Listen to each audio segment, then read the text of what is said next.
Diuen que el secret és que esta rebosteria és la de tota la vida, la d'aquells pastissos d'aniversari de la mare que s'esperen amb candeletes cada any.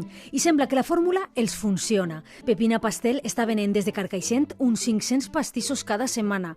Avui ens obri les portes de l'obrador que s'inaugura pocs mesos abans del confinament més dur. El dia 14 de març jo no l'oblidaré mai en la vida perquè anava el repartidor repartint en la furgona les tartes als restaurants i ahir anava cridant-me i diguem, Lara, que m'han rechaçat la mercancia, Lara, que m'han rechaçat les tartes. I dic, ara què faig? I va tornar en la furgona carregada de tartes. I el que semblava un caos va ser la gran oportunitat. Jo vaig dir, bueno, jo no me veig tancant perquè jo al final tinc la confiança de que aquesta empresa pot funcionar en el confinament perquè la gent li agrada celebrar, a mi m'agrada celebrar i vaig començar en redes socials a anunciar que nadie se quede sin soplar sus velas, que nosotros le hacemos llegar la tarta. I són les receptes de Pepa, la mare de Lara, les que estan causant furor en les xarxes. De fet, no hem aconseguit que deixar al taulell ni un segon.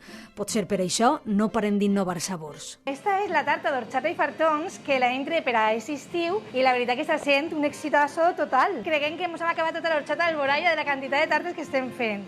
En només 20 mesos, l'empresa ha passat de tindre 3 a 15 treballadors. Servixen a tota Espanya i a la tardor hauran de traslladar-se al Cira per ampliar les instal·lacions. Però no és més que una empresa artesanal, casera i receptes de tota la vida i fetes amb molt d'amor. Un amor que és capaç de travessar les pantalles i arribar cada dia des de la Ribera a més paladars.